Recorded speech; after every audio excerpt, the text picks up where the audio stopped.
என் செயலாவதி யாதொன்றுமில்லை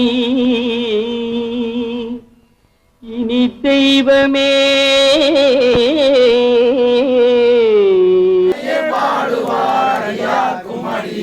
சித்தத்தை சிவன்பாலே வைத்தார்க்கும் அடியே திருவாரூர் பிறந்தார்கள் எல்லாருக்கும் அடியே முப்போதும் திருமேனி தீண்டுவார்க்கடியே முழுநீரை பூசிய முனிவர்க்கும் அடியே அப்பாடும் அடிச்சார்ந்தான் அடியார்க்கும் அடியே ஆரூரில் அம்மானுக்காலே மன்னிய சீர்மறை நாவல் நின்ற ஊசல் வரிவளைய மாணிக்கும் நேசனுக்கும் அடியே தென்னவனாய் உலகாண்ட செங்கனார்க்கடியேன் திருநீலகண்டத்து பாணனார்க்கடியேன் என்னவனமரனடியே அடைந்திட்ட சகையன் இசைஞானி காதலன் திருநாவலூர் போல் அன்னவனமாரூரன் அடிமையே துவப்பார் ஆரூரில் அம்மாவின் அன்பராவாரே.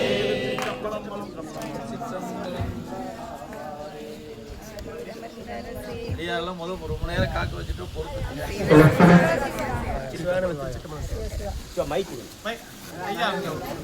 நடக்கு.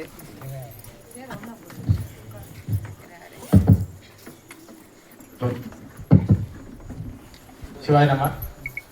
இங்கே வந்திருக்கும் அன்பர் பெருமக்கள் பெரியார் உறவுகள் எல்லாருக்கும் எங்களுடைய பாதம் தொற்ற நன்றிகளை நாங்கள் தெரிவிச்சுக்கிறோம்.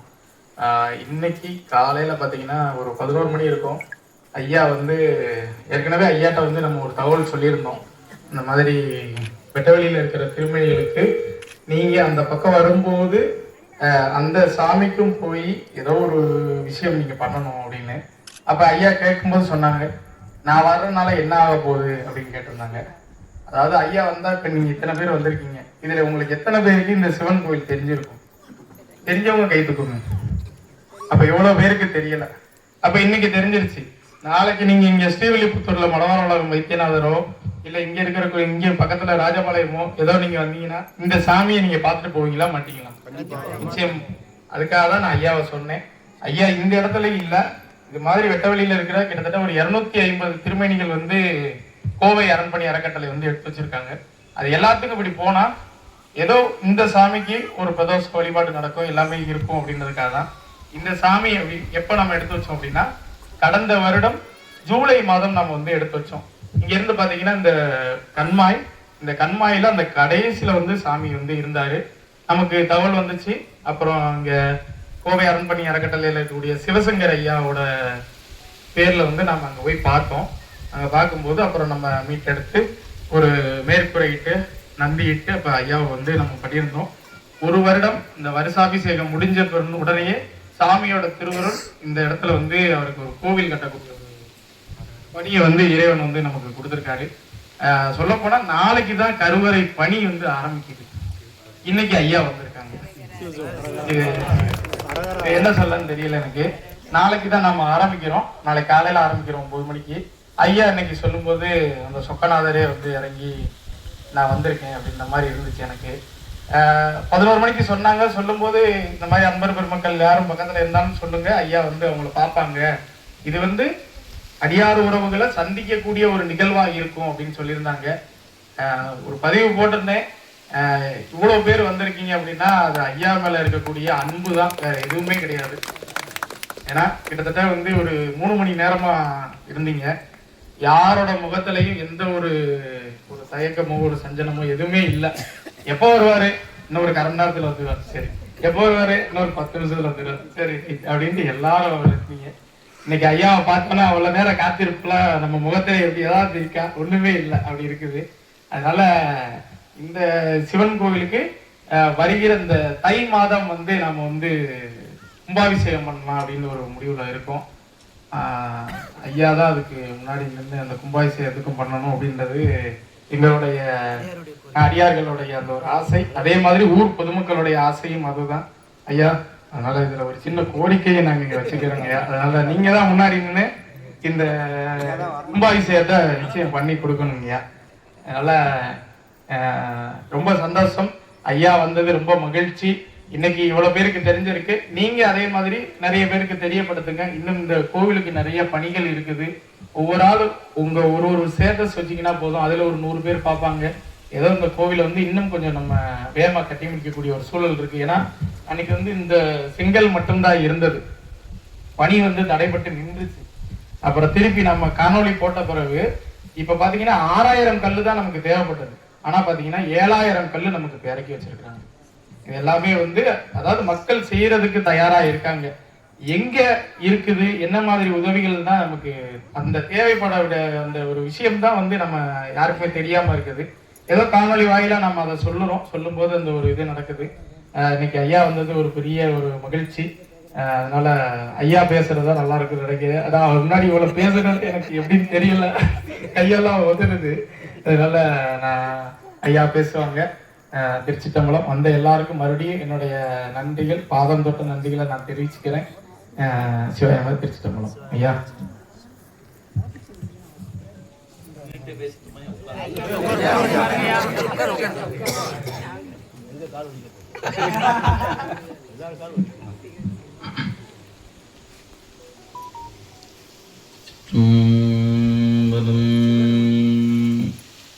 நானுடைய சிவனே போற்றி, நாட்டவர்க்கும் இறைவா போற்றி.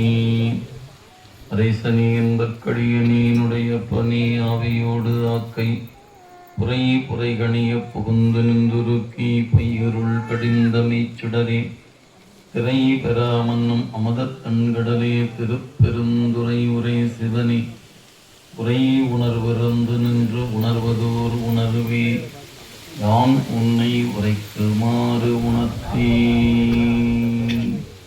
தெய்வத்தின் மேல் சமயம் வேறு இல்லை, அதில் சார் சிவமாம் தெய்வத்தின் மேல் தெய்வம் இல்லைனும் நான்மறை செம்பொருள் வாய்மை வைத்த செய்திரு தேவாரமும் திருவாசகமும் உய்வை தரச் செய்த நால்வர் பொற்றாள் எம் உயிர் துணையே.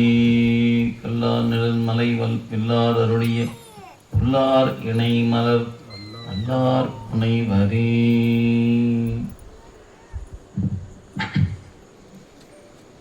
இல்லாமல்ல கண்ணுதற் பெருமானுடைய பெருங்கருணை திறத்தை மனம் மொழி மெய்களாலே வணங்கி மகிழ்ந்து அந்த பெருமக்களாகிய நாயன்மாருடைய திருவடி தாமரைகளையும் அருக்குருநாதருடைய திருவடிகளையும் ஆசிரியர் பெருமக்களுடைய திருவடிகளையும் இந்த இனிய நேரத்தில் மனம் மொழி மெய்களாலே வணங்கி மகிழ்ந்து முதிரும் அன்பில் பெரும் தொண்டர்களாக இங்கு வீற்றிருக்கின்ற அடியவர் பெருமக்கள் அனைவருக்கும் அடியனுடைய பணிவான வணக்கத்தை உங்கள் அனைவருடைய திருவடிகளுக்கும் உரித்தாக்கி கொண்டு, நண்பர்களே, ரொம்ப நேரம் உங்களையெல்லாம் காக்க வச்சிருக்கிறோம். அதுக்கு முதல்ல பொறுத்தருள வேண்டும் என்று மீண்டும் ஒரு முறை உங்கள் திருவடியை பணிந்து வேண்டிக் கொள்கிறோம்.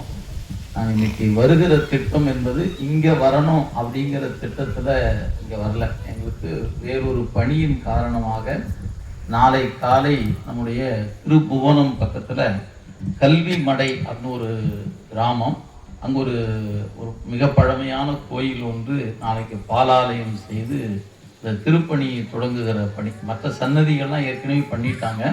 சுவாமி சன்னதியை பொறுத்த வரைக்கும் ரொம்ப காலமாக அந்த திருப்பணி தடையாகவே இருந்தது. விநாயகருக்குரிய சன்னதி, முருகப்பெருமானுக்குரிய சன்னதி, அம்மைக்குரிய சன்னதியெல்லாம் கல் திருப்பணியாகவே பண்ணிட்டாங்க. சாமி மட்டும் சிதலமடைந்த அந்த கல் மண்டபத்தில் அப்படியே இருந்துட்டார், ரொம்ப காலமாக இருந்துட்டார். அவர் இப்போ தான் திருப்பணிக்கு திருவருள் அனுமதி கொடுத்திருக்கிறது. எனவே நாளை காலை அந்த மூர்த்தியை பாலாலயம் பண்ணி எடுத்து வைக்கிற ஒரு வேலை, அது அரசுக்கெல்லாம் கேட்டிருந்தாங்க. நேற்று காலையில் தான் எங்களுக்கு என்ன சொன்னாங்கன்னா, இந்த மாதிரி புதன்கிழமை அன்னைக்கு வந்து திருமணி எடுக்கணும், எடுத்து வச்சுக்கலாம், நாங்கள் அனுமதி கொடுக்குறோம் அப்படின்னு ஒரு அரசு துறை சார்ந்து அவங்க அலுவலகத்தில் தகவல் கொடுத்தாங்க.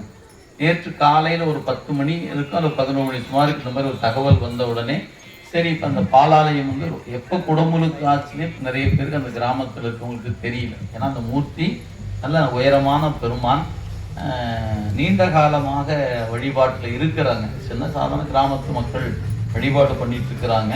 ஆனால் குடமுழுக்கு எப்போ நடந்தது என்று கேட்டால் யாருக்குமே தெரியல. அந்த அளவுக்கு ஒரு பழமையான ஒரு ஆலயம்.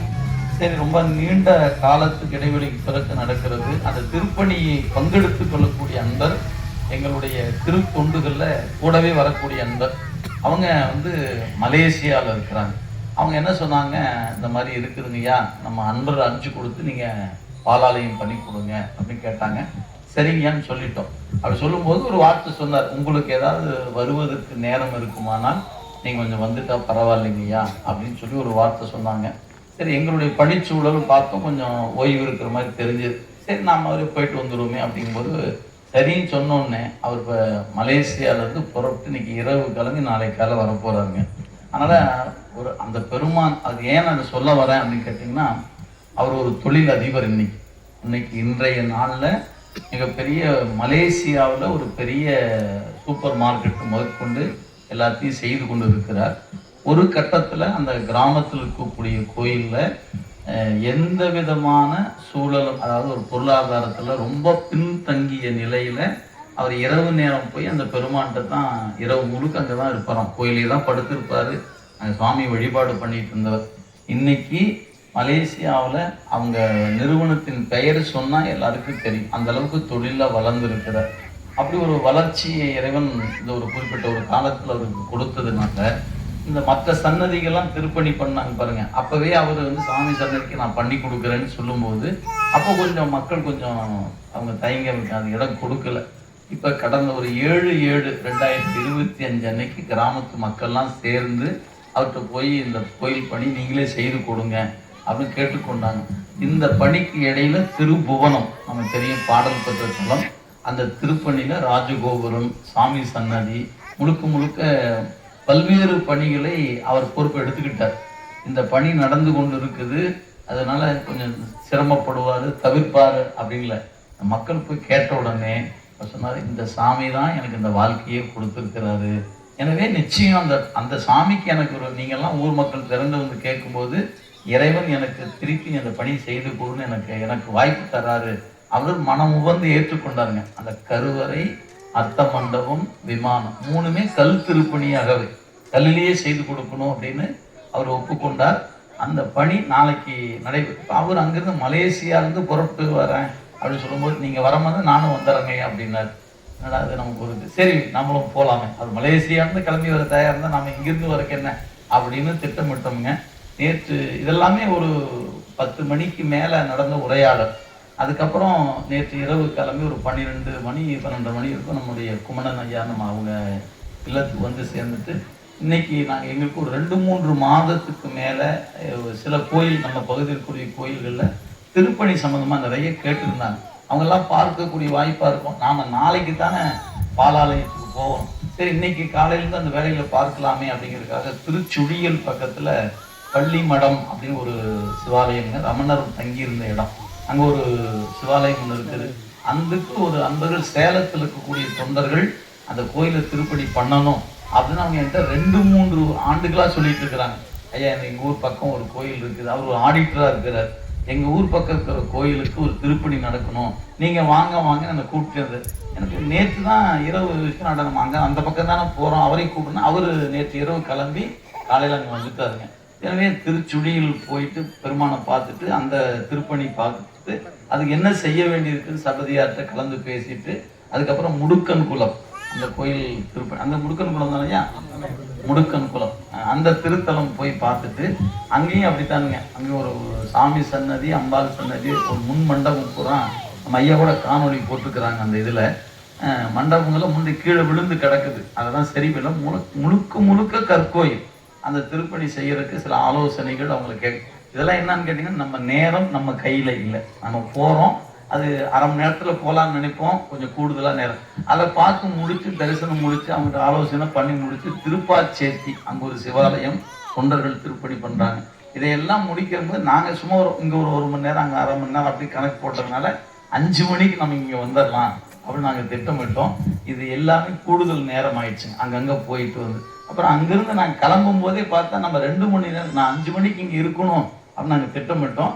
ஆனால் நாங்கள் புறப்படுறதே மணி 5 ஆகி போச்சு. அதனால தாமதம் என்பது வேலை சூழல் காரணமாக நடந்துருச்சு, வேற ஒன்றும் இல்லை. ஏன்னா தொண்டர்கள் காக்க வைக்கக்கூடாது என்பதில் நாங்கள் எப்பவுமே கருத்தாக இருப்போம். நாம தான் காத்துட்டு இருக்கணும். மணிவாசக பெருமானுக்கு சிவபெருமானே போய் காத்திருக்கிறார் இல்லைங்களா. நாம தொண்டர்களை காக்க வைக்கணும் என்பது முறை அல்ல எங்களுக்கு. எப்பவுமே அது இந்த பணிக்குள்ள போனதுனால கொஞ்சம் தாமதமாயிட்டு தொண்டர் பெருமக்கள் பொறுத்தருள வேண்டும் என்று உங்கள் அன்போடு வேண்டிக் கொண்டு நம்முடைய ஐயாவை, நம்முடைய செல்வ முத்துக்குமார் அவரை வந்து எனக்கு ஒரு மாதத்துக்கு முன்னே தான் நாங்கள் அவரை சந்திக்கிற ஒரு வாய்ப்பு கிடைச்சது.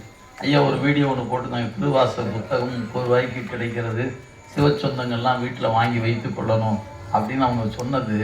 அது மிகப்பெரிய வைரல் ஆகிப்போச்சு அந்த வீடியோ வந்துங்க. எங்களுக்கு வந்து ஒரு நாளைக்கு 2000 கைபேசியிலேருந்து, அது தொலைபேசியிலேருந்து ஃபோன் வந்துக்கிட்டே இருக்குது. 4 நம்பர் சொன்னார், ஒரு நம்பருக்கு 500 ஃபோன் வருது.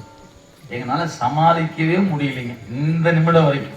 இந்த 4 பேரும் வந்து ஒருத்தர் ஃபோனே அப்படி சிப்ப கழட்டி வச்சுட்டாரு, நமக்கு எல்லாம் இந்த பதில் சொல்ல முடியல அப்படின்னு. ஏன்னா ஒரு ஃபோனை கூப்பிட்டு ஐயா அப்படிங்களாங்கய்யா, சரிங்கய்யா இங்கே இருக்குது, இங்கே வந்து வாங்கிக்கிங்க சொல்வதுக்குள்ள வைக்கிறதுக்குள்ள 5லேருந்து 7 மிஸ்டு கால். திருப்பி நீங்கள் மிஸ்டு கால்லாம் அட்டன் பண்ண முடியாது, அந்த காலை வச்சு அடுத்த கால் பேசிகிட்டு இருப்போம். இதே மாதிரிங்க அது ஒரு 2 நாளுக்கு வந்த காலுக்கு பைத்தியமே பிடிச்சி போன மாதிரி ஆகிப்போச்சு. என்ன பண்றதுன்னு தெரியல எங்களுக்கு, இதுக்கு எப்படி தீர்வு செய்வதுன்னே தெரியல. அவரு இயல்பா பேசிட்டார், நாங்க சொல்லி அவர் பேசல, அவரா பேசி அனுப்பிச்சிட்டாரு. ஒரு புத்தகம் நல்லா இருக்குது, இது வீட்டுல இருக்கணும், ஒரு புத்தகம் வீட்லயா இருக்கா நல்லா இருக்கும், சில சொந்தங்கள்லாம் வாங்கிக்கணும் அப்படின்னு அவர் சொன்ன சில வார்த்தைகள் நிறைய பேருக்கு நெஞ்சுக்குள்ள போய் தைத்துருச்சு. அது என்ன போச்சு, மாற்று மதத்துன்னு ஒரு நூல் வச்சிருக்கிறாங்க, இந்த நூல் நமக்கு வேணும் அப்படின்னு ஒரு செய்தி. உண்மையிலேயே நாங்கள் எங்கள் நெஞ்சில் என்ன நோக்கத்தில் கருதி அந்த புத்தகம் போட்டோமோ அது எங்கிட்ட சந்திக்காமலே அந்த செய்தியை அவர் சொல்லிட்டார். எங்கள் நோக்கம் அதுதான். நம்ம வந்து 12 திருமுறைகளில் நம்ம 7/7/2024 மாணிக்கவாசகருடைய அவதரித்த திருத்தலத்தில் அந்த அரங்கம் கட்டி திறப்பு விழா பண்ணுற அன்னைக்கு நம்முடைய உச்சநீதிமன்ற நீதியரசர் மகாதேவன் ஐயா அவங்க தான் திருவாசகத்தை வெளியீடு பண்றாங்க. அப்போ வந்து நாங்கள் என்ன எதிர்பார்க்கிறோம், ஒரு ஆண்டுக்கு ஒரு 1 லட்சம் புத்தகம் போகும், அப்போ நம்ம மெல்ல மெல்ல கொடுக்கறதுக்கு சௌகரியமா இருக்கும் அப்படின்னு நாங்கள் முதல்ல திட்டமிடும் போது அந்த புத்தகம் எங்கள் கைக்கு வரும்போது 78 ரூபா, அதாவது ஜிஎஸ்டி ப்ளஸ் புத்தகம் எல்லாம் சேர்த்துங்க. எங்களுக்கு ஒரு 18% ஜிஎஸ்டிங்கும்போது 18 ரூபா ஜிஎஸ்டி கொடுக்கணும், 60 ரூபா புத்தகம், ஜிஎஸ்டி 18 ரூபா போய் 78 ரூபாயும் போது அது கொஞ்சம் எங்களுக்கு பெருசாக தெரியல. ஏன்னா புத்தகம் குறைவாக தானே போகுது, அதனால் பெருசாக தெரியல. நம்ம அப்படியே கொடுத்துட்டே வந்துட்டோம். அப்படியே நிறைய கிட்டத்தட்ட ஓராண்டு காலமாக இந்த புத்தகம் கொடுத்துட்டு இருக்கிறவங்க. ஆனாலும் அத்தனை பேருக்கு தெரியாத ஒரு செய்தி, அவர் போட்ட ஒரு காணொலியில் மொத்தம் போயிடுச்சு. என்ன ஆகி போச்சுன்னு கேட்டிங்கன்னா, நிறைய பேர் பாராயணம் செய்வதற்காக 50 வேணும் 100 வேணும் அப்படி கேட்குறவங்களுக்கு நாங்கள் கொடுத்துக்கிட்டே இருந்தோம். அதனால் அந்த வகையில் போகிறது போயிட்டே இருந்து பாருங்க. இவர் போட்டனே 1 வேணும் 2 வேணும் எனக்கு 5 வேணும் கேட்கும்போது இதுக்கு கொடுக்கறதா அவங்களுக்கு கொடுக்கறதான்னு தெரியலங்க. ஒரு பக்கம் பல்கா வேணும்னு நினைக்கிறவங்க எனக்கு 50 வேணும் 100 வேணும். இதில் என்னன்னு கேட்டிங்கன்னா, அவர் ஒரு வார்த்தை பேசிட்டார், நீங்கள் திருமணங்கள் போன்ற இதெல்லாம் பரிசா கொடுக்கலாம் அப்படின்னு சொன்னோடனே கப்புன்னு முடிச்சுட்டாங்க. 30 ரூபாய்க்கு ஒரு புத்தகம், இப்படி ஒரு புத்தகம் கிடைக்குமா நமக்கு? தேங்காயே இன்னைக்கு 30 ரூபாய்க்கு போச்சு. நீங்க நம்ம பையில போட்டு கொடுக்கலாம்னா தேங்காயே 30 ரூபாய்க்கு போச்சு. புத்தகமே கிடைக்குதாமே. நிறைய பேர்த்துக்கு என்னன்னே தெரியலீங்க. ஏங்க இதுல இந்த நீங்க கொடுக்குற புத்தக தேவாரம் இருக்குது எங்க, அதாவது திருவாசகம் புத்தகம் இல்லைங்க, அதுல தேவாரம் இருக்குதுங்களா அப்படின்னு கேட்குறாங்க. ஸோ ஏதோ ஒன்று அவர் பேசிய காணொலியில சாதாரண மக்களுக்கு ஏதோ போய் நெஞ்ச போய் தைத்திருக்குதுங்க. அதை நம்ம கண்டுபிடிக்க முடியல.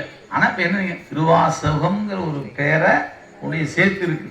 நம்ம எல்லாரும் படிச்சு கொண்டு இருந்தாலும் எல்லாரும் பாராயணம் பண்ணிட்டு இருக்கிறோம். இன்னைக்கு திருவாசகம் நம்முடைய திருமுறைகள்ல அதிக பாராயணம் செய்யக்கூடிய நூல் திருவாசகம் தான்.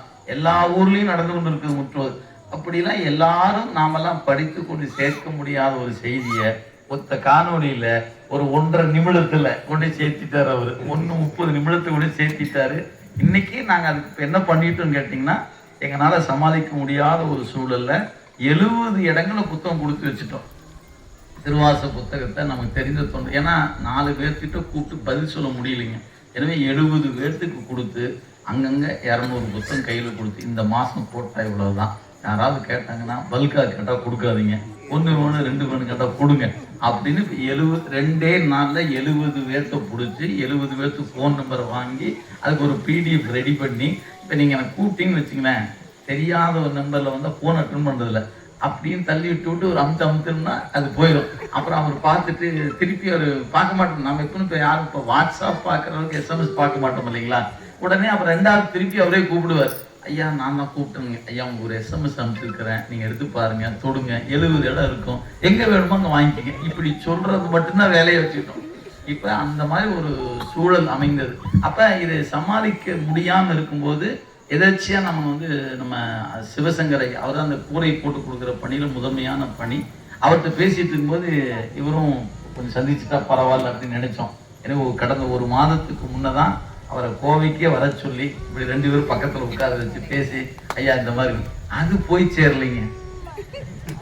இப்பவுமே அந்த காணொலி போய் சேரல இல்லைங்களா? அந்த ப்ளூ சட்டை போட்டு பேசினாரு பாருங்க, அந்த யாரை கேட்டாலும் எதுலைங்க பாத்தீங்கன்னா ப்ளூ சட்டை போட்டு இன்ஸ்டாகிராம்ல பேசி இருக்கிறாங்க, வாட்ஸ்அப்ல கடைசியில பேரையே மாத்திருவாங்க போல இருக்கு, ப்ளூ சட்டைக்காரரு அப்படின்னு மாத்துற அளவுக்கு யாரை கேட்டாலும் நீங்க யாருக்கு சொல்லி கேட்குறீங்கன்னு கேட்டா அதை ஒண்ணுதான் சொல்றாங்க அடையாளமா. மொத்தத்துல இப்படி ஒரு சூழல் இறைவன் கொடுத்திருக்கிறார். அதன் வழியா இன்னைக்கு உங்களை சந்திக்கிற வாய்ப்பு எப்படி அமைஞ்சிருக்குன்னு கேட்டீங்கன்னா, ஏதோ ஒரு செயல் காரணம் இல்லாமல் ஒரு காரியம் நடைபெற போல. சைவ சித்தாந்தம் நமக்கு அதான் சொல்லுது, காரணம் இல்லாமல் ஒரு காரியம் இல்லை. ஏதோ ஒரு காரியம் நடக்குது அப்படி திருவருள் ஏதோ நம்மை செலுத்துகிறது அப்படிங்கிற ஒன்றில் தான் இருந்தோம். ஸோ இந்த பணிகளுக்கு இடையே நம்ம இன்னைக்கு நான் நினைச்சது என்னன்னா, அவர் பக்கத்தில் இருக்கிற சில பேர்த்த பார்த்து ஏதாவது ஒரு சம்மந்தமா ஏதாவது, ஏன்னா 7 மணிக்கு ஓய்வுக்கு வந்துட்டோம், நீ சாப்பிட்டு தூங்குற வேலை தானே, சரி அவரை சந்திச்சோம்னா ஏதாவது ஒரு ஆலோசனைகள் இந்த பணிகள்ல அடுத்தடுத்து என்ன பண்ணலாம் அப்படின்னு நினைச்சோம். ஆனா அவரு இப்படி ஒரு அடியார் கூட்டத்தை அப்படி கூட்டி வைத்திருப்பாருன்னு நாங்க எதிர்பார்க்கல. எனவே அந்த வகையில இறைவனுடைய திருவருளுக்கும் குருவருளுக்கும் மனமுவந்த நன்றியை அவருக்கு உரித்தாக்கி கொண்டு, உங்கள்கிட்ட நான் ஏதாவது பேசணும் அப்படின்னா என்ன பேசணும் எனக்கு ஒன்றும் தெரியல. நீங்க ஏதாவது ஒன்று கேட்டீங்கன்னா நான் ஏதாவது பதில் சொல்ற மாதிரி சொல்ல கொஞ்சம் எளிமையா இருக்கும்னு நினைக்கிறேன். நீங்க ஏதாவது ஒரு கேள்வி கேட்டா அந்த பதில் சொல்லும் போது எளிமையா எனக்கு அமைஞ்சிடும். அது கொஞ்சம் வச்சுக்கிட்டா ஒரு 2-3 கேள்வி பதில் சொல்ற மாதிரி ஆயிடும். எனக்கு நான் ஏதோ சொன்ன மாதிரி இருக்கும். அதனால அன்பர்கள் ஏதாவது கேட்கறேன்னா கேட்கலாமுங்க, நான் பதில் சொல்றேன். எனக்கு தெரிஞ்சதை இன்னைக்கே சொல்லிடுறேன். ஒருவேளை தெரியாத கேள்வி கேட்டீங்கன்னா வாத்தியார்த்தை கேட்டு தான் அப்புறம் சொல்றேன்.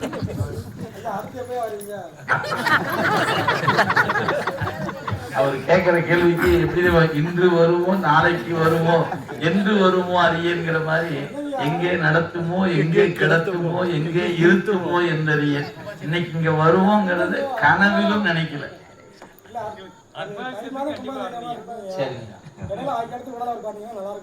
சரிங்க, சிந்திக்கிறோங்க அவசியம் பெருமான கருணையினால. ஐயா திருச்சிற்றம்பலம். சொல்லுங்க ஐயா. எல்லாம் ஈரோடு அந்த பக்கமே இருக்குங்க. எங்களுக்கு மாசம் ஒரு நிகழ்ச்சி பண்ணி தர்றோம். 30 நாள்ல ஒரு அரை மணி நேரம் ஒதுக்கிட்டு வாங்க. ஐயா நம்ம குமரன் ஐயாவுடைய இல்லம் அவங்க ஓடைப்பட்டிங்க. அங்க இப்ப மாதத்துக்கு ஒரு வகுப்பு வரதா ஒரு திட்டம் கொடுத்துக்கிறோம். அங்க ஏன்னா நிறைய வேலை பழுதான். அதாவது திருப்பணி வசூலுக்கு ஒரு பக்கம் போகணுங்கய்யா, அப்புறம் வேலை நடக்கிற இடத்த பார்க்க போகணும், அது போக வகுப்புக்கு போகணும், அப்புறம் இது போல நாங்க சில வழிபாடுகள்லாம் செய்து கொடுக்குறோங்களா. மொத்தமா சேரும்போது என்னன்னா ஒண்ணுக்குன்னு ஒண்ணு ஜாமை நின்றுக்குது. இல்லையா உங்க பேச்சை கேட்கறதுக்கு இங்க ஒரு தனி ஒரு இருக்காங்க, பாதி பேர் தெரியல, யூடியூப்லயே பாத்துக்கிட்டு இருக்காங்க. நேர்ல இப்ப இன்னைக்கு இவ்வளவு பேர்ல பாதி பேர் நேர்ல பார்த்தாலே இருக்காது இல்லையா? ஆமா அதே போல நீங்க அங்கிட்டு எப்படி ஆலயங்கள் இருக்கும், இங்கேயும் ஆலயங்கள் பழமையான ஆலயம். வைத்தியநாத சுவாமி கோயில் 2000 வருஷம் மூத்த கோயில். இங்க இருந்து 10 கிலோமீட்டருக்கு ஒரு கோயில் குற்றாலம் வரைக்கும் இருக்கியா. நிச்சயமா. அதாவது நாங்க இந்த அரண்பணி அறக்கட்டளையின் வாயிலாக நாங்க ஒரு 6000 சிவலிங்க திருவேணி தமிழகத்துல இருக்குதுன்னு குறிச்சு வச்சிருக்கோம். இந்த இடங்கள் இந்த இடங்கள் திருப்பணி செய்யணும் அப்படிங்கிற தேவை ஒரு 6000 கோயில் இருக்கு. நாம இன்னைக்கு இந்த 4 ஆண்டுகள்ல ஒரு 35 கோயில் திருப்பணி முடிச்சிருக்கு. குடமுழுக்குங்க 20 இடத்துல திருப்பணி நடந்துட்டு இருக்கு. இது நாங்க டேக் பண்ணி வச்சிருக்கு மட்டும் 6000 சிவலிங்க திருமேனியை டேக் பண்ணி வச்சிருக்கோம். ஒரு பேராசை என்ன, சாகரத்துக்குள்ள 6000 கோயில் கட்டி வச்சிருப்போம்னு நினைக்கிறோம். நாம எப்போ வாய்ப்பு தெரியாது, ஆனா இருக்குது. எல்லாரும் சேர்ந்தோம்னா இது ஒரு எளிமையா பண்ணி முடியும் அப்படிங்கிற மட்டும்தான் கருத்துங்க. ஏன்னா இந்த பகுதி இருக்குது, இன்னைக்கு நீங்க எல்லாம் சேர்ந்து பண்ணும்போது இந்த இடத்துக்கு ஒரு ஆலயம் வந்தாச்சு, அப்போ ஒரு கணக்குல ஒண்ணு குறையுது நமக்கு. அந்த மாதிரி அங்கங்க தொண்டர்கள் முன் வரணும், அல்லது நமக்கு எல்லாரும் நாம எல்லாம் சேர்ந்து பண்ணும்போது இந்த பணியை எளிமையா எடுத்து செல்வதற்கு வாய்ப்பு நமக்கு கூடுதலா கிடைக்கணும். இன்னைக்கு பாடல் பெற்ற தலங்கள்லயே நிறைய இடங்கள்ல மேல சுருக்கி போய் மழை தண்ணி கீழே இருக்கிற கட்டடத்தை பாதுகாக்க முடியாம இருக்கிற ஒரு சூழல் இருக்கு. எந்த கோயிலை தொட்டாலும் நமக்கு குறைந்து வச்சு ஒரு 50 லட்ச ரூபாய் வேலை செய்யற அளவுக்கு தான் இன்னைக்கு நம்ம சூழல் இருக்குதுங்க. அதனால இது என்ன பண்ணலாம்னு ஒரு தீர்ப்பு நாங்கள் இந்த அரண்பணி அறக்கட்டளை அப்படிங்கிற அமைப்பு முற்றிலும் சிவப்பணிக்காக மட்டுமே அதை நடைமுறைப்படுத்துறதுக்காக பண்ணிட்டு இருக்கிறோம். அதுல எவ்வளவு இயலுமோ நீங்க 100 ரூபா கொடுக்குறோம், இன்னைக்கு ஒரு 30,000 பேர் கொடுக்குறாங்க. இந்த எண்ணிக்கை கூடும்போது நாம தேடி போய் நம்ம பணி செய்யணும்னு தான் நினைக்கிறோம். நாங்க திருப்பணி நடக்கிற இடத்துல நம்மள ஒருத்தங்க தேடி வரக்கூடாது. நாம போய் ஐயா நீங்க பணி நடந்துட்டு இருக்குது, உங்களுக்கு என்ன உதவி வேணும் சொல்லுங்க, நாங்க செய்து கொடுக்குறோம் அப்படிங்கிற இடத்துக்கு நம்ம வரணும்னா இந்த 30,000 50,000 1 லட்சமோ ஆனா தான் நாம நினைக்கிற மாதிரி ஒரு செய்து முடிக்க முடியும் அப்படிங்கிற ஒரு எண்ணத்துல தான் செயல்பட்டு கொண்டு இருக்கிறோங்க ஐயா. அதனால அடியார் பெருமக்கள் இந்த திட்டத்துல நாங்க ஒரு 100 ரூபா மாதம் அப்படின்னு ஒரு திட்டம் வச்சிருக்கிறோம். இப்போ மொபைல் ஆப்ல எங்களுக்கு நிறைய பிரச்சனைகள் வந்துருச்சு கடந்த சில மாதங்களாக. இப்பதான் புதுசா அறிமுகப்படுத்தி கடந்த ஞாயிற்றுக்கிழமை அன்னைக்கு அது மறுபடியும் பழையபடி வந்துருச்சுங்க. எனவே யாராவது விருப்பப்படுறவங்க மாதம் 100 ரூபா கொடுத்தீங்கன்னா நம்மளுடைய எண்ணிக்கை கூடும்போது நாம செய்யற பணியை இன்னும் கூடுதலா செய்யலாம். எங்களுக்கு முழு நேர பணி இங்க ஒண்ணுதான் செய்யணும்னு நினைக்கிறோம். நமக்கு எங்கெல்லாம் சிவாலயம் இருக்குதோ அந்த சிவாலயத்தை பாதுகாக்கணும் அப்படிங்கிற வகையில 251 சிவலிங்க திருமேனி இந்த 4 ஆண்டுகள்ல கோரை போட்டு கொடுக்குற வாய்ப்பு சாமி கொடுத்துருக்கிறாரியா. அதுபோல நாயன்மார்கள் தளத்துல பார்த்தீங்கன்னா செருத்துணை நாயனாருக்கு ஒரு சன்னதி நம்ம இதுக்கு பக்கத்துல, அதாவது திருப்புகலூர் பக்கத்துல நம்முடைய செங்காட்டங்குடிக்கும் பக்கத்துல இருக்குங்க, கீழ்த்தஞ்சைன்னு பேர். செருத்துணை நாயனார் அவதரித்த தலம், அவருக்கு ஒரு சன்னதி கட்டுற வாய்ப்பு கிடைச்சது. அதுக்கப்புறம் அதிபத்த நாயனார் முழுக்க கருங்கல் திருப்பணியாகவே நாயனாருக்கு செய்யக்கூடிய வாய்ப்புங்க. அதுக்கப்புறம் பார்த்தீங்கன்னா இந்த பக்கம் நம்முடைய நம்முடைய ஏயர்கோன் கலிக்காம நாயனார் போன மாதிரி தான் குடமுழுக்காச்சு, முற்றிலும் திருப்பணி. அந்த நீங்கள் போயிருந்தீங்கன்னா தெரியும், விநாயகர் கோயிலுக்குள்ள ஏனாதி நாயனார் சின்ன திருமணியை உள்ள வச்சுருப்பாங்க. நீங்கள் சுற்றி வலம் வரும்போது கன்னிமூலை இருக்கிற விநாயகத்தை கூட ஏனாதி நாயகருக்கு தனி சன்னதி இல்லை. அவர் அதுக்குள்ளதான் சின்னதாக வச்சிருந்தாங்க. இன்னைக்கு அவருக்கு ஒரு தனி சன்னதி கட்டி அது ஒரு சின்ன ஒரு மண்டபமே போட்டுட்டோம். ஏன்னா பிரதோஷ வழிபாட்டுக்கு நாயனாருக்கு ஒரு வழிபாடு இருந்தால் உட்காந்து பார்க்குற மாதிரி இருக்கும். அம்மை அங்கே அந்த மண்டபம் சாமிக்கு அம்பாளுக்கு நாயனாருக்கு பிரதோஷ வழிபாடு எல்லாத்துக்குமே உட்காந்து பார்க்கலாம். அந்த அளவுக்கு அந்த மண்டபத்தை ஒன்று போட்டு கடவுள் கொடுந்த ஒரு போன மாதம் தான் குடமுழுக்கு நடந்துச்சுங்க. ஏனாதிநாதர், அதுபோல திருநாவுக்கரசர் கரையேறி விட்ட குப்பத்தில் பிறந்த பணிகள், அதுபோல நமக்கு ஒவ்வொன்றும் நமக்கு வரலாற்றுக்குரிய இடங்களா தேர்வு செய்து எப்படியாவது நம்ம அடுத்த தலைமுறைக்கு அதை பாதுகாத்து கொடுக்கணும் அப்படிங்கிறதுக்காக தான் பண்றோம். இப்போ மாணிக்க வாசகருடைய அந்த தங்கி இருந்த பர்ணசாலை இப்பதான் ஆக்கிரமிப்பு நிறைய பகுதி இப்பதான் கொஞ்சம் இடிச்சுட்டு வந்திருக்காங்க. இந்த ஒரு 20% அந்த கட்டடம் இடிக்கப்பட வேண்டிய வேலை இருக்கு. எல்லாம் 2 மாடி 3 மாடி கட்டி வச்சிருக்கிறாங்க. நீங்க அந்த கோயில் பார்த்தீங்கன்னா நீங்க தில்லைக்காளி கோயிலுக்கு போகும்போது அதுக்கு அடுத்த தெருவில் இருக்கிறது மாணிக்க வாசகர் தங்கி இருந்த இடம்ங்க. மாணிக்க வாசகர் பர்ணசாலை என்பதுக்கு பேரு. அங்கதான் குரு நமச்சிவாயுடைய சீவ சமாதி இருக்கு. அந்த அவருக்கு பக்கத்துல அங்க இருக்கிற சுவாமி இதே திருப்பெரும்பு இருக்கிற பெருமான் பேர் தான் யோகாம்பியுடனாகிய ஆத்மநாத பெருமான்னு 2 சன்னதி. மாணிக்க வாசகர் தங்கி இருந்த இடம்ங்க. ஆனா இன்னைக்கு அந்த இடம் எப்படி இருக்குன்னு கேட்டீங்கன்னா சாக்கடை போகுது. யாராவது முன்ன போயிருந்தீங்கன்னா ரொம்ப கஷ்டப்பட்டுடும். இன்னைக்கு அந்த இடத்துல ஒரு வாடு அந்த கட்டடத்தை இடிச்சங்காட்டி சுற்றி வர முடியும். நீங்க சாமி சுற்றி வருவது கூட கொஞ்சம் பருமனா இருக்கிறவங்க நேராக சுற்றி வர முடியாது, சைடில் தான் சுற்றி வரும். அவ்வளவும் முழுக்க கட்ட ஆக்கிரமிப்பு. இப்பதான் கொஞ்சமா இடிச்சிட்டு இருக்கிறாங்க. அந்த இடம் இன்னைக்கு நம்ம நினைச்சு பாருங்க, ரொம்ப காலம் மாணிக்க வாசல் தங்கி இருந்த இடம், திருவாசகம் எழுதப்பட்ட இடம் இல்லையா? எப்படி இருக்கும் இன்னைக்கு? சைவரா இருக்கிற நாம் அந்த இடத்தை எப்படி கொண்டாடணும்? இன்னைக்கு அந்த இடம் நமக்கு திண்டாட்டத்தில் இருக்குது. கண்மூடிக்கு சண்டை போட்டு இடிச்சு தள்ளுறதுக்கு இவ்வளவு காலம் ஆகிப்போச்சு. இன்னும் 20 விழுக்காடு பணி முடிச்சாக்காங்க ஒரு சர்வே பண்ணி அந்த இடத்துல என்ன பணி செய்யணும் அப்படிங்கிறதுக்கு ஒரு வாய்ப்பு அமையும். அதனால இதெல்லாம் விண்ணப்பமாக பெருமான்கிட்ட வேண்டிக்கிட்டே இருக்கோம். ஒவ்வொரு நாளும் இதுக்கு சம்மந்தமாக தான் நாங்கள் எல்லாரும் சேர்ந்து செய்யக்கூடிய முயற்சி. இது ஒருவர் நினைத்து செய்யக்கூடிய காரியம் நிச்சயமா இல்லை.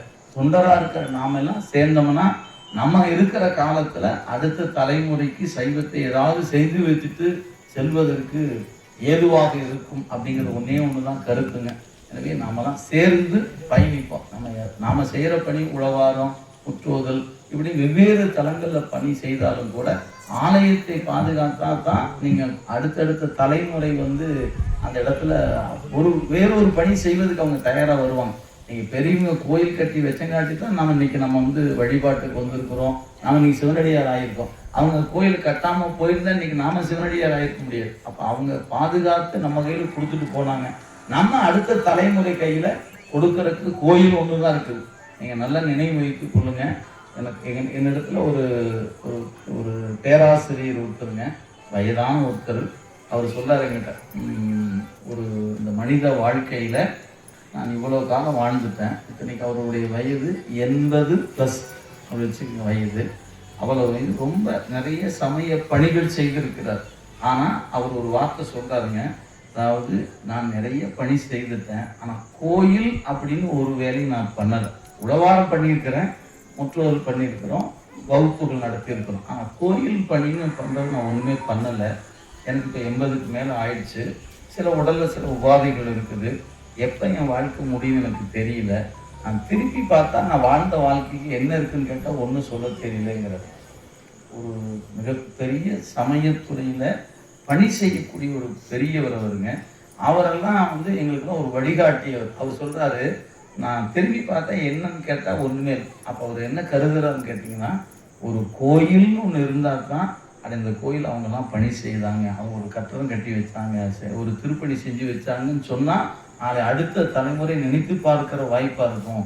நான் வந்தேன், இங்கே இருந்தேன், வாழ்ந்தேன், சொற்பொழிவு பண்ணேன், உழவாரத்துக்கு போனேன், அங்கே போனேன், இங்கே போனேன், இதெல்லாம் செய்தா கூட காலம் கடந்து போகும்போது நிற்குமான்னு தெரியாது. ஆனால் ஒரு ஆலயமாக இருந்ததுன்னா அடுத்த தலைமுறைக்கு அது நிற்கும் அப்படிங்கிற ஒரு செய்தியை இந்த பெரியவங்க சொன்னாங்க. அது மாதிரி நமக்கு கிடைத்திருக்கிற வாய்ப்பு, நம்முடைய பெருமான் நமக்கு வீடும் வாழ்க்கையும் தந்திருக்கிற பெருமானுக்கு நாம ஒரு பணி செய்கிற வாய்ப்பை சாமி கொடுக்குறார்.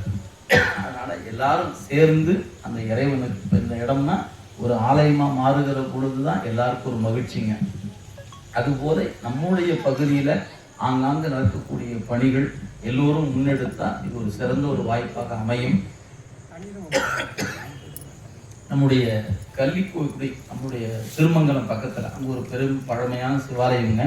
அது இப்போ திருப்பணி எடுத்து செய்துட்டு இருக்கிறோம். நம்முடைய அரண்மனை அறக்கட்டளை சார்பாக அந்த பணியை எடுத்து இப்போ செய்து கொண்டு இருக்கிறோங்க. முழுக்க முழுக்க கல் திருப்பணி தான்.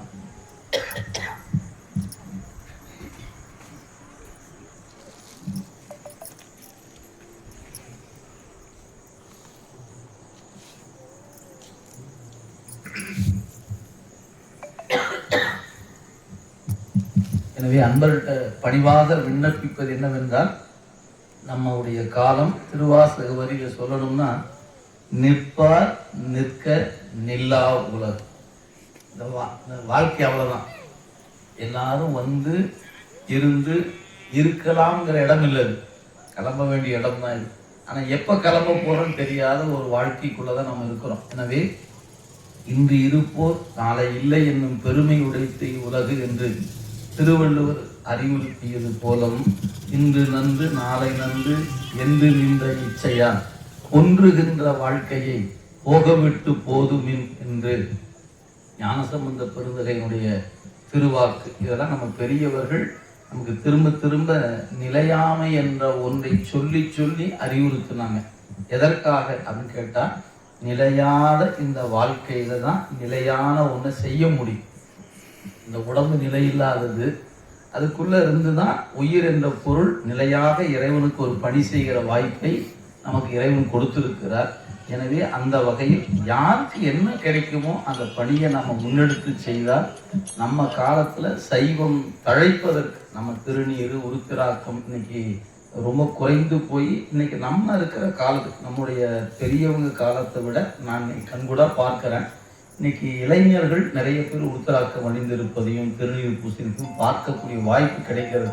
இந்த மாற்றம் நல்ல மாற்றமாக, இன்னும் நல்ல விரைந்த மாற்றமாக வந்தால் நம்முடைய சைவம் இந்த நூற்றாண்டில் 7ஆம் நூற்றாண்டில் இருந்தது போல இதுவும் இந்த காலம் அப்படி ஒரு தழைத்து ஓங்கணும் அப்படிங்கிற ஒரு எண்ணத்தில் தான் சிலவற்றை செய்து கொண்டு இருக்கிறோம். எனவே எல்லோரும் சேர்ந்து இந்த பாண்டி நாடு மங்கையர்க்கரசியாக இருந்த காலம் போல இந்த சென்ற காலத்தின் பழுதிலா திறமும் இனி எதிர்காலத்தின் சிறப்பும் என்று சொல்வது போல எதிர்காலத்தின் சிறப்பு கோயில் அடிப்படையை கொண்டுதான் அமையும். கோயில் இல்லை என்றால் மக்களுடைய வாழ்க்கை சிறக்காது அப்படிங்கிறத நம்ம சமயம்தாங்க அறிவுறுத்தி இருக்கிறது. திருக்கோயில் இல்லாத திருவிலூரும்னர் அப்பசாமி. திருக்கோயில் இருந்தால் தான் அது திருவுடைய ஊர். திருக்கோயில் இல்லை என்றால் அது திருவாகிய ஊர் அல்லது, அது அடவி காடு அப்படின்னு சொன்னார். அது அடர்ந்த காடு தான் அது அப்படின்னார். அதனால நம்முடைய திருமூல நாயனார் நாடும் நகரமும் நல் திரு கோயிலும் தேடி திரிந்து சிவபெருமான் என்று பாடுமின். ஒவ்வொரு ஊரா ஒவ்வொரு ஊரா போய் சிவபெருமான தேடு பாடு. அப்படி தேடி நீ பாடி நீ பணிவாயானால் உன் நெஞ்சத்துள் இறைவன் கோயில் கொண்டிருப்பதை காணலாம். நம்ம எல்லாருக்குமே நமக்குள்ள ஈசன் இருக்கிறான் என்ற உண்மை எல்லாருக்கும் தெரியும். நாமெல்லாம் தெரிந்து கொண்டவர். நம்ம நாள்தோறும் சிவபுராணம் சொல்லுவோம். இவை பொழுதும் என் நெஞ்சில் நீங்காதான் தாழ்வாழ்க. யாராவது சொல்லாமலாம் இருக்கும், சொல்லிட்டு தான் இருக்கும். இப்போ கண்ணை மூடி உட்கார்ந்து அந்த வரியை நினைக்கும் போது பெருமான் நமக்கு தெரிகிறாரா அப்படின்னு கேட்டால் தெரிய மாட்டேங்கிறார். ஏன்? சுடர்விட்டுடன் எங்கள் சோதி தெரியும் போனா சொல்லிட்டாங்க. உள்ளத்தில் அவன் எப்படி இருக்கிறான்? சோதியாக இருக்கிறான். மாசத்த சோதி மலர்ந்த மலச்சுடர். அப்போ மலச்சுடர் தானே. அந்த சுடர் நான் கண்ணை மூடி உட்கார்ந்தா என் நெஞ்சுக்கு அந்த சுடர் தெரியுதான்னு கேட்டா தெரிய மாட்டேங்குது. எவ்வளோ வியப்பு பாருங்க. இந்த பிரகாசம் இருக்குது, நான் உங்களை எல்லாம் பார்க்குறேன், நீங்கள் என்ன பார்க்குறீங்க? அது மாதிரி இப்போ நெஞ்சுக்குள்ள பெருமான் சுடர் விட்டு இருக்கிறான். அந்த சுடர் கொண்டு நான் என்ன பண்ண அவனை காணணும் இல்லை. நான் கண்ணை மூடி உட்கார்ந்த இருட்டு தான் தெரியுதே ஒழிய எனக்கு என்ன தெரிய மாட்டேங்குது. ஒரு சிறு பொறி கூட, ஒரு விளக்கு வெளிச்சம் நமக்கு தெரிய மாட்டேங்குது. ஏன் தெரிய மாட்டேங்குது?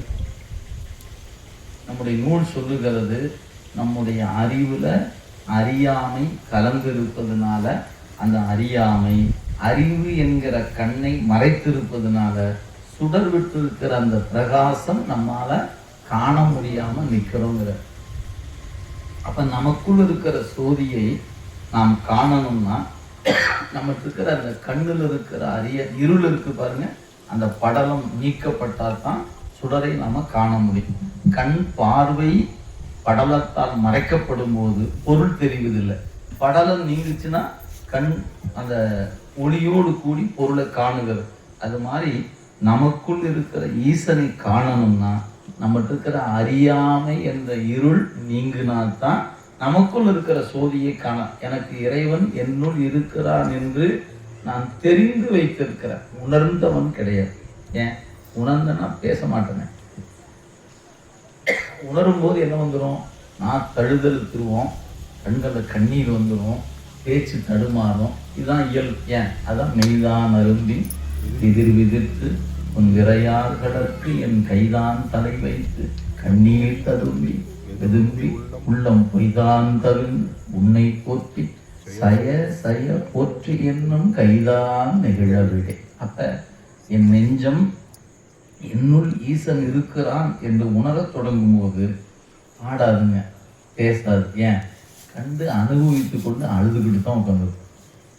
அப்ப நம்மால இன்னைக்கு நம்மால அந்த ஒவ்வொன்று கண்ணீர் பெருக்குக்கு நம்மால ஆளாக முடியல. ஏன்? அந்த அறியாமை என்ற இருள் இறைவனை நமக்குள்ள இருக்கிற அந்த இறைவனை காண முடியாதவாறு தடுத்து இருக்கிறது. அதுக்கு அந்த அறியாமை தீர்வதற்கு என்ன வழி? நீங்களாம் வரும்போது ஒரு பாட்டு பண்ண பாருங்க, தில்லைவாழ் அந்தனதம் அடியார்க்கும் அடி. திருத்தொண்ட தொகை என்கிற பதிகம் ஒன்றுதான் நமக்கு தெரிந்த வகையில அறியாமையை நீக்குவதற்கு மிகச்சிறந்த மருந்து. ஏன்? அந்த பதிகம் எதற்காக பாடப்பட்டது என்று தெய்வ சேக்கிழார் பெருந்தகை அருள் செய்யும் போது தீதிலா திருத்தொண்ட தொகை அப்படின்னு சொன்னார். இந்த பதிகத்துக்கு அடை சொல்லும்போது தீதிலா திருத்தொண்ட தொகை. சரி, இப்ப தீதிலா திருத்தொண்ட தொகை அப்படின்னு கேட்டா நீங்க ஒரு தமிழாசிரியர் யாராவது இருந்தாங்கன்னா நீங்க போய் ஐயா அந்த தீதிலா திருத்தொண்ட தொகைனா என்னன்னு கேளுங்க. திருத்தொண்ட தொகை என்பது பதிகமாயிற்று. தீதிலா என்பதுக்கு என்ன பொருள்? தீமை இல்லாத திருத்தொண்ட தொகை. அப்படி என்னையா அதுல தீமை இல்லை, என்ன இல்லைன்னு சொல்லுங்க. பொதுவாக இலக்கணம் படித்து என்ன சொல்லுவாங்க? அது எதுகை இருக்கிறது, மோனை இருக்கிறது, சந்தம் இருக்கிறது, இலக்கணத்துக்கு தேவையான யாப்பு இலக்கணத்துக்கு என்ன உண்டோ எல்லாமே இருக்குது. எனவே குறைபாடு இல்லாத திருப்பதிகம், தீதிலா திருத்தொண்டர். இது அது என்ன தீது? இலக்கணம் வரையாத எந்த குறையும் இல்லாத இருக்கிற ஒரு பதிகம் சொல்லிட்டா போதும். ஆனால் அதுவா அந்த பதிகத்தினுடைய சிறப்பு. அது எல்லா பதிகத்துக்குமே இருக்குது.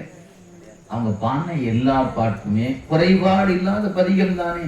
எல்லா பாட்டுமே இறைவன் அருள் பெற்று பாடிய பதிகம் தான், அது ஒன்றும் குறையில்லை. ஆனா அந்த பதிகத்துக்கு மட்டும் அப்படி ஒரு குறிப்பை தெய்வ சேக்கிழார் பெருமான் ஏன் குறிக்க வேண்டும்?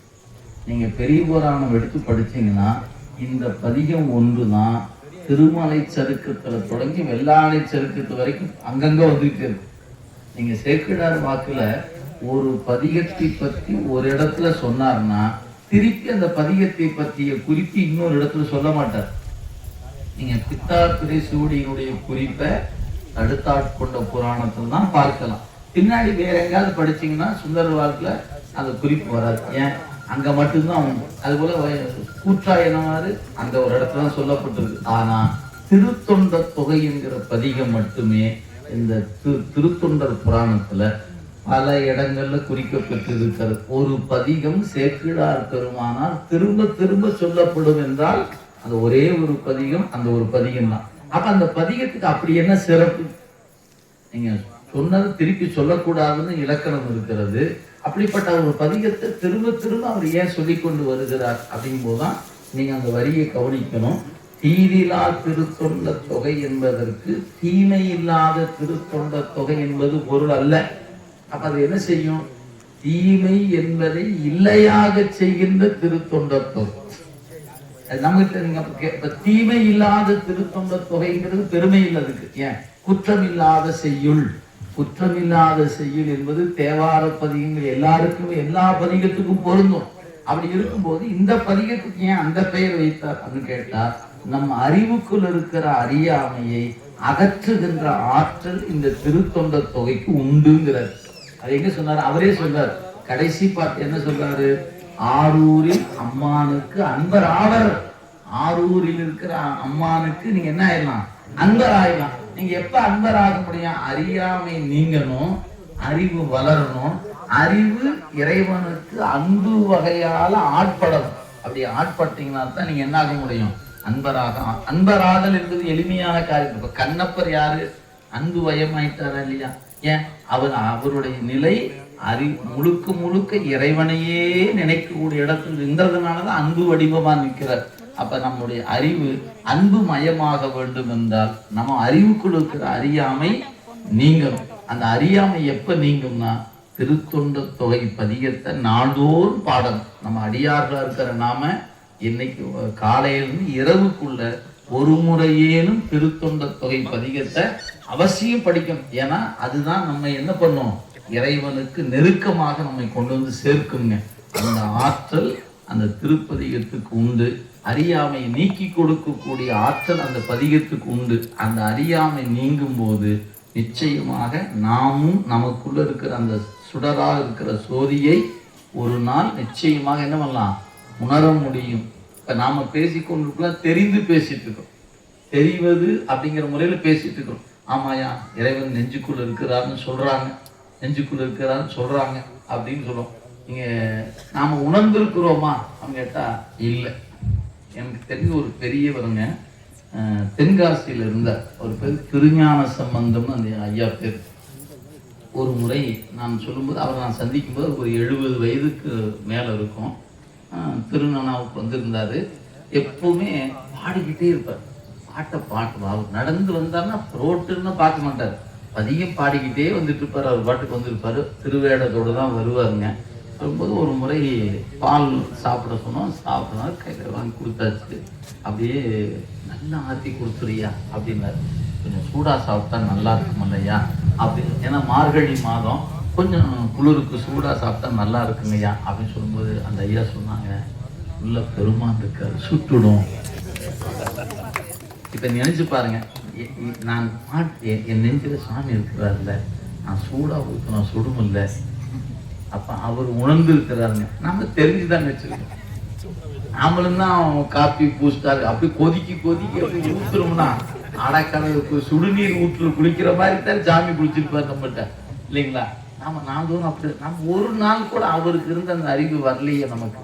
நம்ம தான் பல காலம் அந்த அதே பாட்டை பாடுறோம், சாமிட்டு இருக்கிறோம். ஆனால் அந்த பெரியவர் நினைக்கிறாரு, நான் சூடா சாப்பிட்டா என் நெஞ்சில் இருக்கிற பெருமானை சுட்டுட்டுனார். அன்னையிலிருந்து நானும் சூடா சாப்பிட விட்டுட்டேன். சரி, நமக்கு இப்படியா முயற்சி பண்ணி பார்ப்போம், இருக்கிறாரா இல்லையோ அவரு நம்ம உணர முடியல. ஆனாலும் அந்த பெரியவர் சொன்ன வார்த்தையை நெஞ்ச தைத்தது. சரி, முடிந்த அளவுக்கு நம்ம சூடா சாப்பிடக்கூடாது அப்படின்னு இளஞ்சூட்டில் லேசாக ஆற்றி மெல்ல சாப்பிடணும்னு வச்சுக்கோங்களேன். அப்போ நம்ம ஏன்னா உயிர் அறிவித்தான் தாங்க அறிவு. நம்ம அறிவின் லட்சணம் என்ன? நாம தான் கண்டுபிடிச்சிக்கிற அளவுக்கு அறிவுலாம் இல்லை. யாராக இருந்தாலும் அறிவித்தா தான் அறிய முடியும். அப்படி ஒரு பெரியவர் நமக்கு அறிவுறுத்தினார். இன்னைக்கு அதை நம்ம சிந்திக்க ஒரு வாய்ப்பு கிடைக்கும். எனவே அறிதல் என்பதும் உணர்தல் என்பதுக்கு ரெண்டுக்கு வேறுபாடு இருக்கிறது. எனவே நாம தான் உணரணும். அதை எப்போ உணர முடியும்? படிச்சுக்கிட்டே இருந்தால் தான் உணர முடியும். ஓதி வந்த வாய்மையால் உணர்ந்து உரைக்கலாகும். ஆலவாய் பதிகத்தில் ஞானசம்பந்தர் அருள் செய்கிறார். ஓதி வந்த வாய்மையால் உணர்ந்து உரைக்கல் ஆகும். நீங்கள் திரும்ப திரும்ப படி. இப்போ பொதுவாக என்ன சில பேர் சொல்லுவாங்க, இந்த பாட்டெல்லாம் படிக்கணும்னு ஆசை தான், பொருள் தெரியாமல் எப்படிங்க படிக்கிறது? பொருள் தெரிஞ்சு படித்தா நல்லா இருக்கும். ஏன் மாணிக்கவாசி சொல்லியிருக்கிறார்ல, பொருள் உணர்ந்து சொல்லுவார், பொருள் தெரிந்து சொல்லுவார்னு சொல்ல, பொருள் உணர்ந்து சொல்லுவார்னு சொல்ல. அப்போ நீங்கள் முதல்ல என்ன பண்ணணும்? நீங்கள் படிச்சுக்கிட்டே இருந்தீங்கன்னா இறைவன் பொருளை உங்களுக்கு என்ன பண்ணுவாரு? உணர்த்துவார். அவர் தானே உணர்த்தணும். உணர்த்தில் உணர்வேன் உணர்த்தாயே ஒரு கணத்தும் உணரும் வகை காணேன் என்று நம்முடைய குருஞான சம்பந்தருடைய திருவார். அப்ப உணர்த்துவது இறைவனுடைய வேலை. அப்ப உணர்த்துவது எப்போ உணர்த்துவாரு? நாம் அந்த நூலை படிச்சுக்கிட்டே இருந்தோம்னா ஒரு நாள் நமக்கு அந்த உண்மையை இறைவன் உணர்த்தி கொடுப்பார். எனவே நமக்கு திருமுறை பாராயணம் இன்றியமையாது. நாள்தோறும் சொல்லுங்க. அதுவும் குறிப்பா திருத்தொண்ட தொகை அவசியம் சொல்லுங்க. எல்லாரும் நாம அடியார்கள், நான் சிவனடியார் என்று நெஞ்சு எனக்கு சொல்லணும்னா நான் நாள்தோறும் திருத்தொண்ட தொகையை ஒரு நாளைக்கு ஒரு முறையேனும் அவசியம் சொல்லணும் என்பதை உங்க திருவடியில பணிவான விண்ணப்பமாக வைத்து கொண்டு ஏதாவது நீங்க கேள்விகளை கேட்கலாம். நேரம் 8 ஆகும். சரி, சொல்லுங்க.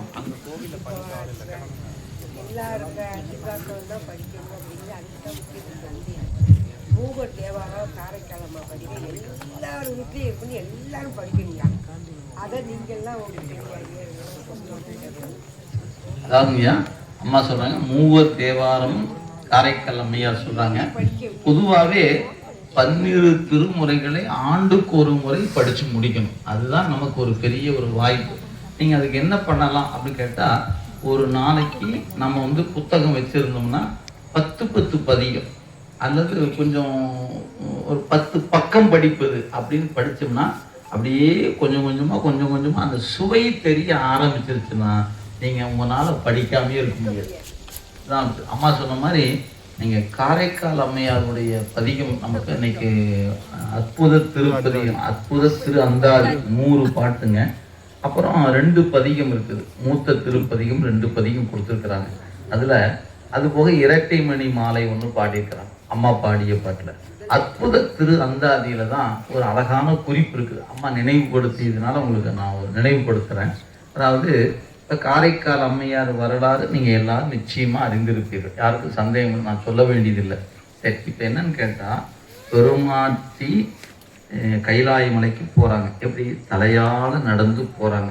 நடந்து போகும்போது உமையம்மை மேல அமர்ந்து இருக்கிறாங்க. சுவாமியை பார்த்து கேட்குறாங்க, பெருமானே அங்கே ஒன்று யாரோ வராங்களே, யாரவங்க அப்படின்னு கேட்குறாங்க.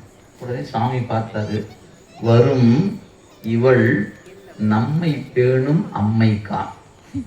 சாமி சொன்ன பதில் அவங்க வர்றது யாருன்னு கேட்குறாங்க. அப்ப ஒரு பேய் வடிவமா ஒருத்தர் வராங்களே யாருன்னு கேட்ட உடனே பெருமான் சொல்ற பதில் என்ன?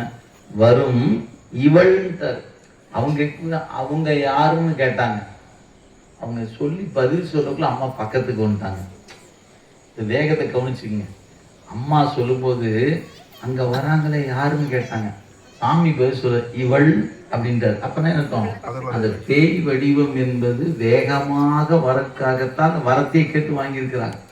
நீங்க அப்பர் சாமி கைலாயம்பூருக்கு எவ்வளவு நாள் ஆச்சு? காரைக்கால் அம்மையார் அந்த எலும்பு யாக்கை பெற்றாங்க, கைலாயத்துக்கு போயாச்சு. அவ்வளவு விரைவா போறதுக்கு அந்த உடம்பு தான் துணையா இருந்திருக்குது அவங்களுக்கு. சரி, அந்த உடம்பை கொண்டு அங்க நிற்கக்கூடிய வகையில சாமி சொல்ற பதில் என்ன? வரும் இவள் நம்மை பேணும் அம்மைக்கா. இப்ப இது உங்களுக்கு புரியுது.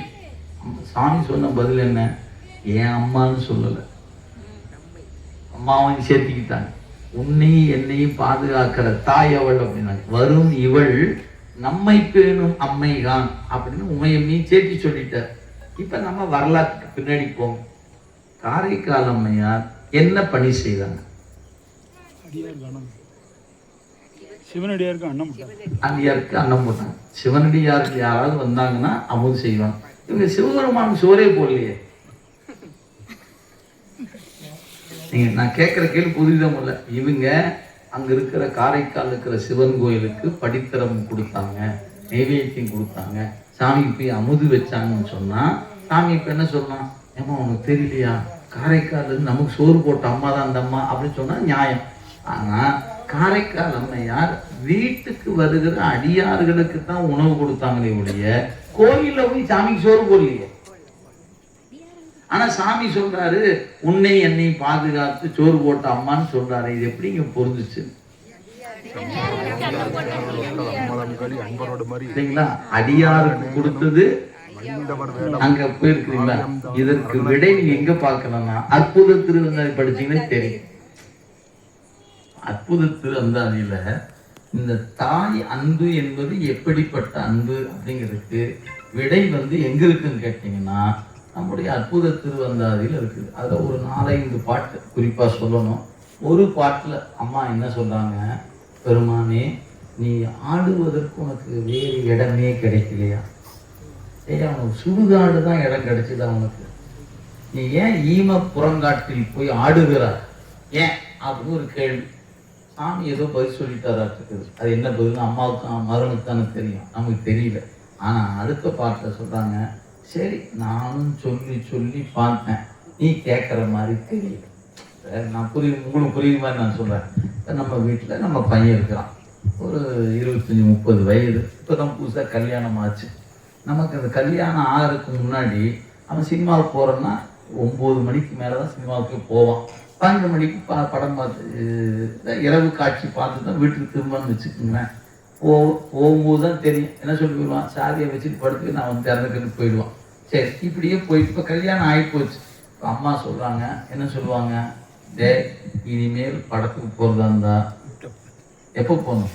காலையில் போடா, சம்சாரத்தை கூப்பிட்டு இரவு நேரம் படத்துக்கு போகாதரா. போகாமல் இருக்க மாட்டான் பையன். இப்போ அவன் கூப்பிட்டு என்ன பண்ணணும்? இரவுல போகாது, பகலில் போ அப்படின்னு சொல்லுவோமா இல்லையா? ஏன் நீ என்னமோ ஆனால் வாய்ப்பு போற உன்னை நம்பி ஒரு பொண்ணு வந்துருச்சு, நீ ஏதோ ஆகி போச்சுன்னு பதில் ஆறா சொல்றது இதெல்லாம் முறை இல்லை. அப்போ என்னன்னா பையன் மீது கொண்ட அன்பு தான் அந்த வந்திருக்கிற மருமகனுக்கு ஏதோ ஆயிடுச்சுன்னா பையன் மீது ஒரு குற்றம் ஆயிடும், நம்ம மேலும் குற்றம் ஆயிடும். அப்போ அம்மா சொல்லக்கூடிய அன்பான கண்டிப்பு என்னன்னு கேட்டா, இனிமேல் இரவு காட்சி போகக்கூடாது அப்படின்னு சொல்லுவாங்க இல்லையா? அது மாதிரி இப்போ சிவபெருமானை பார்த்து காரைக்கால் அம்மையார் சொல்றாங்க, பாரியா நானும் சொல்லி சொல்லி பார்த்தேன், நீ ஆடாத, சுடுகாட்டுக்கு போகாத, நீ கேட்குற மாதிரியே தெரியுது. அதனால என்ன சொன்னாங்க, இனிமேல் நீ சுடுகாட்டுக்கு போறனா கூட உமையம்மையை கூட்டிட்டு போகாதையா. நான் போகாதேன்னு சொல்றேன், இதுதான் என்னுடைய விண்ணப்பம், நீ கேட்குற மாதிரி தெரியல. அப்ப என்ன பண்ணும், நீ ஆட போகும்போது உமையம்மையை கூட கூட்டிட்டு போகாத. அப்படின்னா என்ன அர்த்தம்? உமையம்மையின் மீது காரைக்கால் அம்மையார் நெஞ்சில கொண்டிருக்கிற பக்தி இருக்குது இல்லையா? அப்ப நீங்க வரும் இவள் நம்மை பேணும் அம்மைகான்னு சொல்றதுக்கு உமையம்மைக்கு எவ்வளவு இடம் கொடுத்துருக்காங்கிறத நீங்க அற்புத திருவந்தாதி படிச்சீங்கன்னா தான் தெரியும். இது 100 பாட்டுல ஒரு பாட்டு. இந்த மாதிரி அம்மா மேல கொண்டு இருக்கிற அன்பை சில பாட்டுங்க உள்ளுக்குள்ள அற்புத திருவந்தாதியில் சொல்லப்பட்டிருக்கு. இதெல்லாம் நான் எப்ப தெரிஞ்சுக்க முடியும்? நீங்க பாராயணம் என்ற முறையில படிச்சா தான் தெரிஞ்சுக்கலாம். அம்மா சொன்ன மாதிரி 2 வாய்ப்புங்க. ஒன்று, அந்தந்த நாயன்மார்கள் வரும்போது அவங்களோட தொடர்புடைய பாடலை பாராயணம் செய்வதுன்னு ஒன்று படிக்கலாம். அப்படி பார்க்கும்போது நமக்கு சில நாயன்மார் தான் கிடைப்பாங்க. ஏன்னா எல்லா நாயன்மாரும் நமக்கு என்ன பண்ணலைங்க, திருமுறை ஆசிரியராக இல்லை. ஞானசம்பந்தர் குரு பூஜை வருதுன்னா அந்த மாதத்தில் அவர் தேவாரம் படிச்சிடலாம். நாவுக்கரசர் குரு பூஜை வந்தால் அவர் தேவாரம் படிச்சிடலாம். அப்படி 4 மாதம் படிக்கலாம். சித்திரை, வைகாசி, ஆனி, ஆடி. சரி, ஆவணி வந்துட்டு எந்த புத்தகம் படிக்கிறது? ஏன் 4 குரு பூஜை முடிஞ்சு போச்சு, நீ திருப்பி அடுத்த வருஷம் தான் 4 குரு பூஜை. அப்போ நம்ம இப்படி படிக்கிறது ஒன்று இருக்குங்க. அல்லது நீங்கள் ஒவ்வொரு மாதம் நீங்கள் 10 பதிகமாக படிச்சீங்கன்னா ஓராண்டுக்குள்ள நீங்கள் 12 திருமுறைகளையும் நிறைவு செய்ய முடியும். நீங்கள் அப்படி ஒரு கணக்கு வச்சு படித்து பாருங்க. அம்மா சொன்ன யோசனைன்னா அப்படி படிக்கத்தான் திருமுறையின் மீது ஒரு காதல் ஏற்படும். இந்த திருமுறை இத்தனை செல்வம் கிடக்குது, இதுல இல்லாதது எங்கேயுமே இப்ப தேடி கண்டுபிடிக்க முடியாது. அத்துணை செல்வம் 12 திருமுறைக்குள்ளேயே கிடக்கிறது. எனவே நமக்கு மனதில் ஏற்படுகிற ஐயங்களை எல்லாம் இந்த திருமுறை படிக்க உங்களுக்கு அதெல்லாம் நீக்கி கொடுத்துருங்க. எனவே ஒரு நல்ல ஒரு பழக்கம், திருமுறைகளை ஒரு நாளைக்கு நம்ம முடிஞ்ச 10 பதியம் படிக்க சிரமமா இருக்குன்னு வச்சுக்கோங்களேன், 5 படிங்க. அல்லது ஒரு குறைந்தபட்சம் ஒரு நாளைக்கு 1 பதிகமாவது படிப்பதுன்னு வச்சு பழக்கத்துக்கு வந்துட்டீங்கன்னா அப்படியே மெல்ல மெல்ல பழகும் போது அந்த சுவையை அனுபவிக்க ஆரம்பிச்சுட்டா நாம நிச்சயமா எல்லா நாளும் படிக்க தொடங்கிடுவோம். எனவே திருமுறையை படிப்பது எதற்காகன்னு கேட்டா, திருமுறை தான் சிவம், திருமுறையும் சிவமும் வேறு அல்ல. நீங்க வைகை ஆற்றுல அந்த பதிகம் எழுதி போட இடத்துல பாருங்க, இந்த திருமுறையே பொருள் என்று எழுதி போட்டார். சிவம் என்பது எது? இந்த பாட்டு தான் சிவபெருமான் அப்படின்னு எழுதி போட்டார். அந்த ஏடு தான் கரையில அடித்துட்டு போகாம எடுத்து போச்சு. அப்ப எது பொருள் கேட்டா, இறைவனே பொருள் என்ற உண்மையை எது சொல்லுகிறதோ அதான் திருமுறை. நம்முடைய 12 திருமுறைகளும் அந்த உண்மையை நமக்கு எடுத்து சொல்லுகின்றன. எனவே அந்த திருமுறையை நம்ம நாள்தோறும் படிக்கணும் அப்படின்னு வச்சுக்கோங்க. படிக்க அந்த அடியார் கூட்டத்தை இது கொடுத்துரும். நீங்க நாள்தோறும் படிச்சுட்டே வந்தீங்கன்னா தொடர்புடையவர்களுடைய அந்த திருமுறையின் ஈடுபாடு இருக்கிறவங்கள நம்மளை கொண்டாந்து சேர்த்து விடுங்க. அது ஒரு பெரிய ஒரு வாய்ப்பை திருமுறைகள் நமக்கு தரும். எனவே அம்மா சொன்ன யோசனை நல்ல யோசனை. முடிந்தா நம்ம தனியா படிக்கிறது கொஞ்சம் சிரமமா இருந்துச்சுன்னா ஒரு 2 பேர் 3 பேர் சேர்ந்து, இப்ப நான் ஒரு 2 வரி படிக்கிறேன், நீங்க ஒரு 2 வரி படிக்கலாம். அப்படியே படிச்சீங்கன்னா ஒரு கூட்டு பிரார்த்தனை மாதிரி ஆயிடுச்சுங்க. கூட்டு பிரார்த்தனைக்கு வலிமை அதிகம். எல்லாத்த விட நம்ம தனித்தனியா படிப்பதை விட கூட்டு பிரார்த்தனையாக படிக்கலாம். இன்னைக்கெல்லாம் நமக்கு ரொம்ப சிரமம்லாம் ஒன்றும் இல்லைங்க. ஒரு காலத்துல நாமெல்லாம் ஒரு இடத்துக்கு வந்தா தான் படிக்க முடியும். இப்ப அப்படி இல்லை.